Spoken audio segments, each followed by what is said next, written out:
Mayroong magandang naidudulot at mabuting naituturo ang mga sakit at hirap sa buhay. Ito ay ang pagbabago at pagpapanibago ng sarili.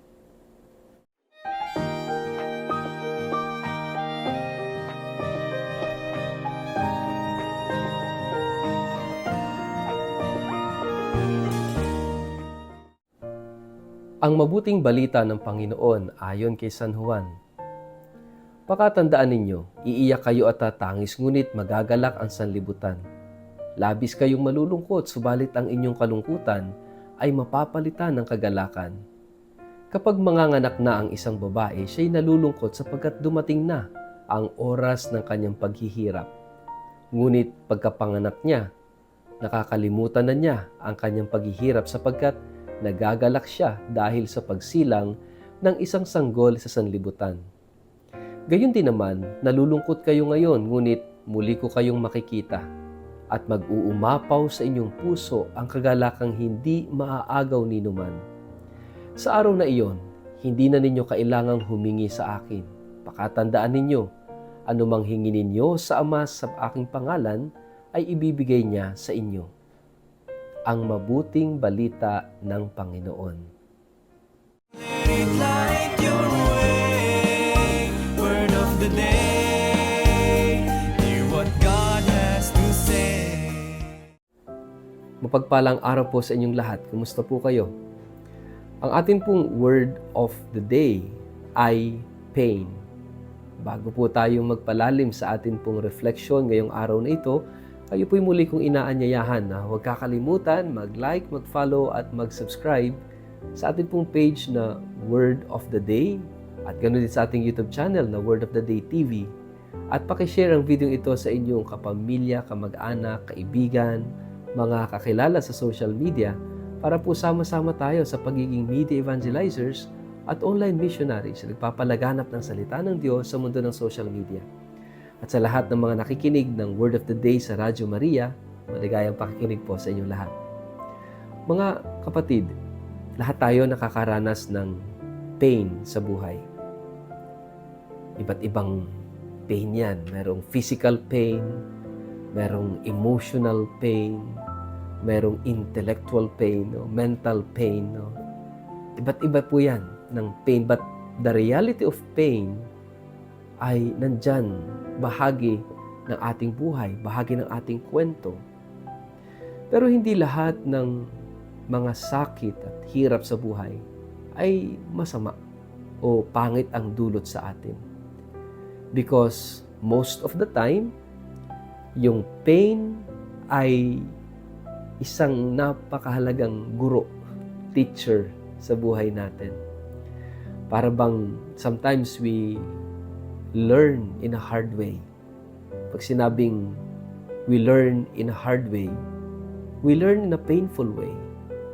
Minsan, kinakailangan nating mapahiya para matuto. Kinakailangan nating masaktan para matuto. Kinakailangan nating mawalan, mabigo, mahirapan para matuto. Kasi kung wala yung pain, sabi nga, no pain, no gain. Kung wala yung pain, hindi tayo masyadong natututo. O kaya hindi agad natututo. Kaya nga, yung mga mahalagang lessons sa buhay, natututunan natin yan in a hard way. Tingnan niyo po yung karanasan po ninyo. Ano yung mga hindi ninyo makakalimutang lesson sa buhay na talagang sasabihin mo, dadalhin mo habang nabubuhay ka. Are those lessons na nanggaling sa mga mahihirap, masasakit na karanasan sa buhay. Kaya mahalaga yung pain. Ito'y masasabi nating one of the best teachers ng buhay natin. At maging ang Panginoon, tinuturuan niya yung kanyang mga alagad. Sila'y makakaranas ng pain sa buhay. Sila'y masasaktan. Sila'y mabibigo. Makakaranas na sila'y mawalan. Dahil sa pagdaraanan ni Jesus, na pagpapakasakit at kamatayan, mawawala si Jesus sa kanilang presensya. At sila'y malulungkot, sila'y tatangis, sila'y masasaktan sa mga pangyayari. Kaya nga inihahanda ni Jesus ang kanyang mga alagad at inihalintulad niya sa isang babaeng manganganak. Kapag kakabuwanan na, nalulungkot na yan at kumbaga ina-anticipate niya na yung hirap na pagdaraanan niya sa panganganak. Pero kapag nanganak na siya, bagamat napakasakit at napakahirap ng kanyang pagdaraanan, kapag lumabas na ang baby sa mundo, lahat ng hirap at sakit mapapalitan ng saya at galak. Ganun mga kapatid, no?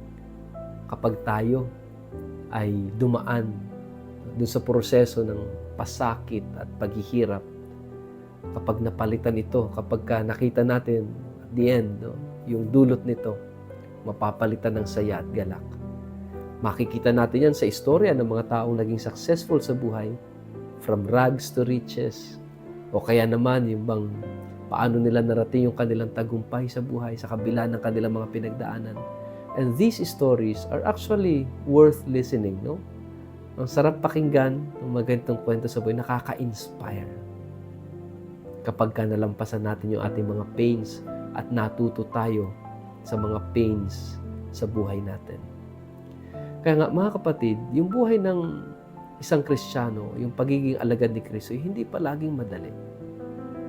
We will experience pain and suffering, persecutions and trials. Pero huwag tayong mag-alala. Tulad ni Jesus, ito yung kanyang paalala sa atin. Huwag mag-alala.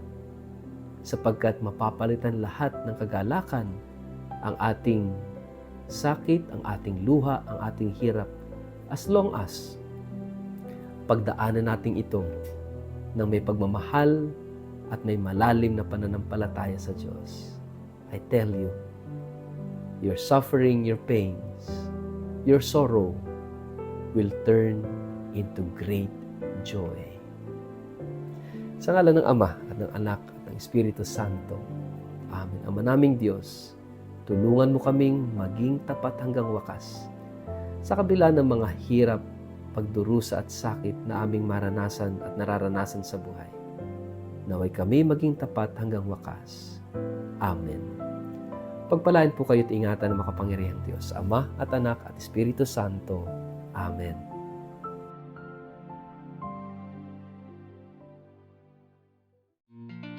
Sa lahat po ng aking mga followers sa Word of the Day, ang ating simbahan ay magdiriwang ng taon ng hubileo sa susunod na taon na tatawaging Jubilee of Hope.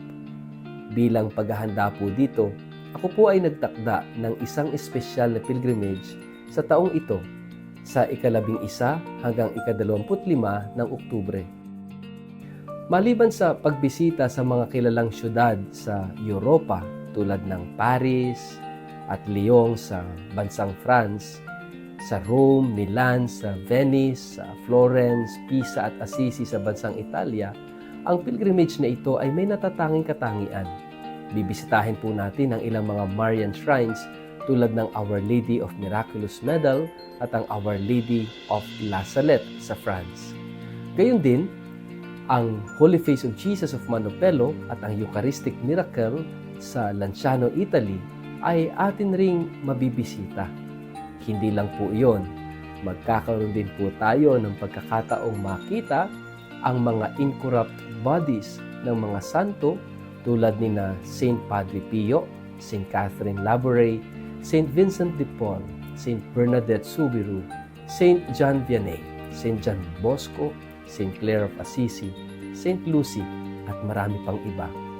Magkakaroon din tayo ng pagkakataong mabisita ang 4 na basilika sa Roma at ang ilang mga historical at itinuturing na wonders of the world tulad ng Eiffel Tower, Leaning Tower of Pisa, ang Colosseum at marami pang iba.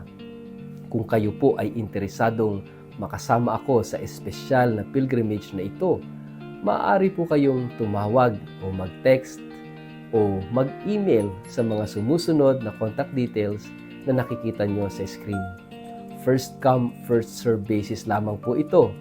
Kaya kung kayo interesado, huwag kayong mag-atubiling mag-contact sa amin. Maraming salamat po.